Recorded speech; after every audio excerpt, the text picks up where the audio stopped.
चलिए, good morning to all of you. आप सभी का फिर से VS अड्डा बोर्ड एग्जाम के इस चैनल पर स्वागत है। और हम लोग 12th फिजिक्स का जो कड़ी आगे बढ़ा रहे थे, उस कड़ी को आज पुनः आगे बढ़ाया जा रहा है। और सभी बच्चे आज के क्लास में एकदम एक्टिव रहेंगे। आज से हम लोग का सिलेबस इलेक्ट्रोस्टैटिक के साथ क्लास शुरू हो गया है। यूनिट डायमेंशन हम लोग का खत्म हो गया। जो बच्चे यूनिट एंड डायमेंशन पढ़ लेंगे उनका 10 नंबर पक्का रहेगा। और वहां से फिर हम लोग एक दिन ऑब्जेक्टिव क्लास करेंगे। सैटरडे या संडे को आपके रूटीन मिल जाएंगे। इसमें लाइव क्लास होगा। आप सभी बच्चे एकदम तैयार रहेंगे लाइव क्लास के लिए। चलिए, तो आज हम लोग शुरू कर रहे हैं। देखिए, स्थिर वैद्युत की 12th क्लास 8 अंक का है, तो बढ़िया से समझे। और इसमें हम लोग को 3 पाठ पढ़ने हैं। एक पाठ का नाम है विभव और क्षेत्र। पहला पाठ का नाम क्या है? विभव और क्षेत्र। दूसरा पाठ है हमारा गॉस प्रमेय, गॉस थ्योरम। तीसरा पाठ है हमारा धारिता और संधारित्र। इलेक्ट्रोस्टैट में कुल मिला के हम लोग 3 पाठ पढ़ेंगे। इसमें एक पाठ है विभव और क्षेत्र, दूसरा पाठ है गॉस प्रमेय, तीसरा पाठ है धारिता और संधारित्र। तो सभी बच्चे हम लोग आज के क्लास में इन सभी जो टॉपिक की बात होगी उनको हम लोग आज पूरा का पूरा समझने का प्रयास करें।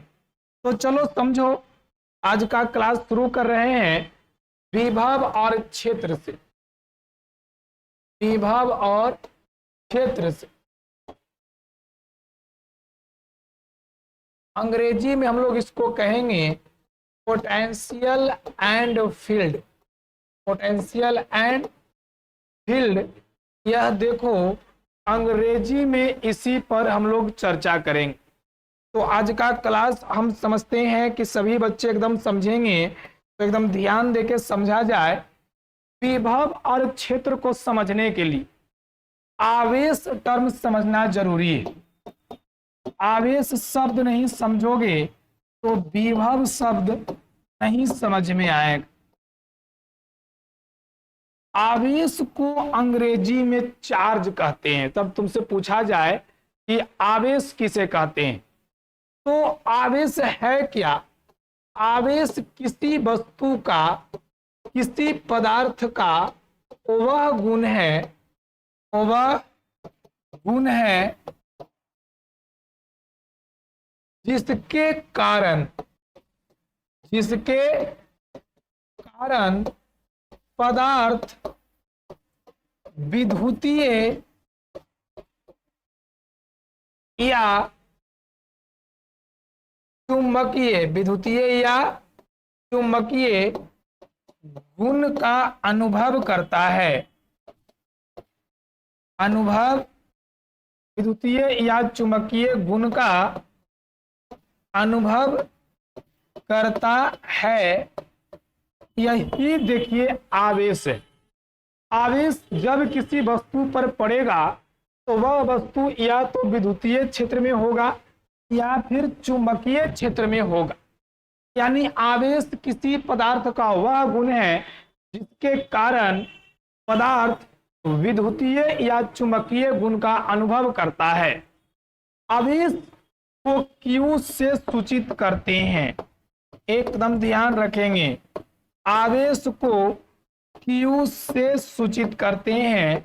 इस बात को सभी बच्चे दिमाग में सेट करेंगे। जब जब हम लिखेंगे आवेश तो समझना है कि आवेश को Q मतलब आवेश लिखें। और Q बराबर एक फार्मूला है +-NE। इसको दिमाग में सेट रखेंगे। जहां n हमारा नेचुरल नंबर होगा, 1 से बोहनी होगा, तो आवेश को Q से सूचित करेंगे। यह भी ध्यान रखना है, आवेश 2 प्रकार के होते हैं। जब आवेश की बात करेंगे तो आवेश 2 प्रकार के होते हैं। एक को हम लोग कहते हैं धन आवेश, एक हमारा धन आवेश है और दूसरा हमारा ऋण आवेश है। दो प्रकार का कैसे है इस पर भी समझना है। एक लाइन हम लिख रहे हैं, इस लाइन को ध्यान में एकदम रखोगे। आवेश इलेक्ट्रॉनों के ट्रांसफर से, आवेश जो है इलेक्ट्रॉनों के स्थानांतरण से उत्पन्न होता है। इलेक्ट्रॉनों के स्थानांतरण से आवेश उत्पन्न होता है, आवेश उत्पन्न होता है। इलेक्ट्रॉनों के स्थानांतरण से आवेश उत्पन्न होता है। जो पदार्थ इलेक्ट्रॉन त्याग करता है, इलेक्ट्रॉन त्याग करता है, इलेक्ट्रॉन त्याग करता है, उस पर धन आवेश, उस पर धनावेश तथा जो ग्रहण करता है, तथा जो ग्रहण करता है उस पर ऋणावेश होता है, ऋणावेश होता है। एक फैक्ट तुमको हम समझा रहे हैं कि आवेश जो है इलेक्ट्रॉनों के स्थानांतरण से उत्पन्न होगा।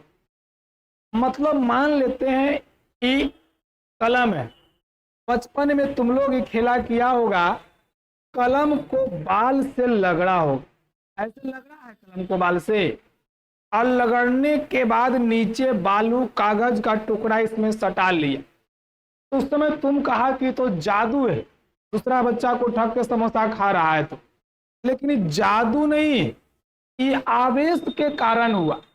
जब कलम को बाल से लगड़े तो ये कलम पर बाल से लगड़ते समय कुछ आवेश आ गई। अब यही है, जब नीचे गया तो उसको विपरीत प्रकृति दिया, आगे नियम पढ़ेंगे तो उसको खींच लिया। यही देखो आवेश है, इलेक्ट्रॉनों के स्थानांतरण से आवेश, धन आवेश को धन आवेश भी लिख सकते हो, कोई दिक्कत नहीं है। धनावेश, ऋणावेश को ऋण आवेश भी लिख सकते हो, कोई दिक्कत नहीं है। एक ही साथ हम मिला के लिख दिए हैं, सब मामला एक ही है।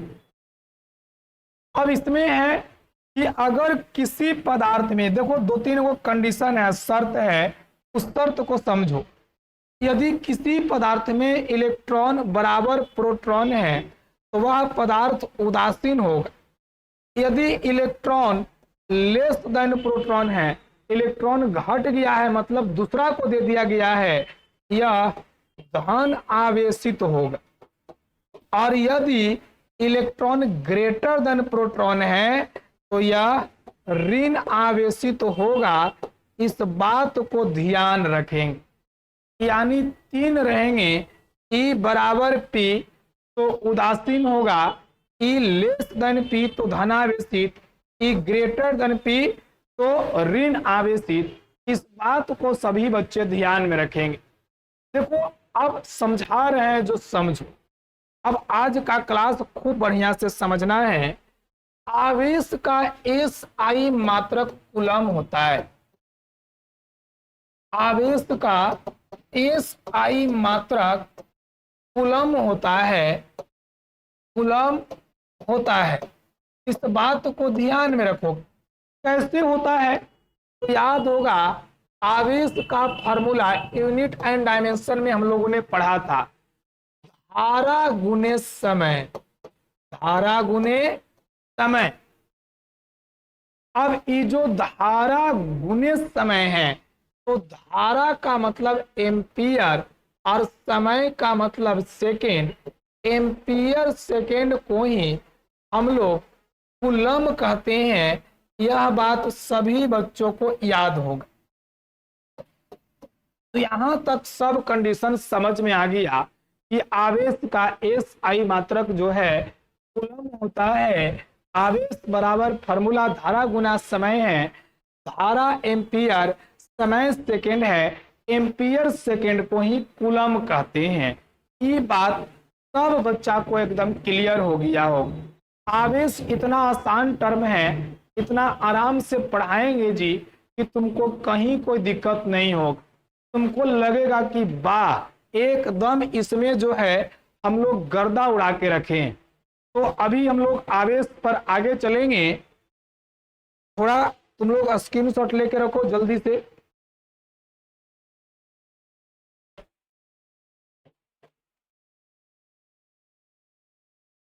चलिए, आवेश का SI मात्रक क्या होता है? कूलम होता है। इस सब बच्चे जान गए। अब देखिए एक फैक्ट और है, इस सब ऑब्जेक्टिव एकदम लूट लेना है। एक इलेक्ट्रॉन पर आवेश का मान कितना होता है? एक इलेक्ट्रॉन पर आवेश का मान तो दिमाग में सेट रखना है 1.6 गुने 10 के पावर -19 कूलम माइनस में रहेगा। बोलो, इसको भी फैक्ट को याद रखोगे। एक प्रोटॉन पर आवेश का मान कितना होता है? आवेश का मान कितना होता है? तो प्लस 1.6 गुने 10 के पावर -19 कूलम। और तुमसे पूछे एक न्यूट्रॉन पर आवेश का मान कितना होता है? आवेश का मान कितना होता है? एक न्यूट्रॉन पर आवेश का मान कितना है यह तुमको बताना है। जब न्यूट्रॉन पर आवेश के मान की बात चलेगी तो यह बताना है। और यह हम लोग जानते हैं 0 होता है, 0 होता है, इसीलिए इसको उदासीन कहते हैं। यानी एक इलेक्ट्रॉन पर आवेश का मान कितना होगा जी? 1.6 गुने 10 के पावर -19 कूलम। एक प्रोटॉन पर आवेश का मान कितना होगा जी? प्लस 1.6 गुने 10 के पावर -19 कूलम। और एक न्यूट्रॉन पर आवेश का मान कितना होगा? 0। और यह हमारा उदासीन होगा। इस बात को ध्यान में रखेंगे। तो आज हम प्रयास कर रहे हैं कि बस इतने फैक्ट को तुम ध्यान में रखो। अगला दिन क्लास हम लोग थोड़ा बढ़ा के लेंगे। अभी प्रयास कर रहे हैं कि तुम लोग लाइन अप करो, आवेश से इतनी बात सीख के रखोगे। अगला दिन आवेश का इतिहास चलेंगे और आवेश के अन्य मात्रक की चर्चा होगी। तो अगला क्लास और इम्पोर्टेंट होगा, एकदम गर्दा उड़ा के रखेंगे। तो आज हम लोग फिर विदा लेते हैं। बहुत बहुत धन्यवाद तुम सभी का, कितना प्यार दे रहे हो। एकदम इसी प्रकार एकदम वीडियो लाइक शेयर सब्सक्राइब करते रहो और चैनल पर अपना कृपा बनाए रखो। चलो बहुत बहुत धन्यवाद। आज का क्लास यहीं।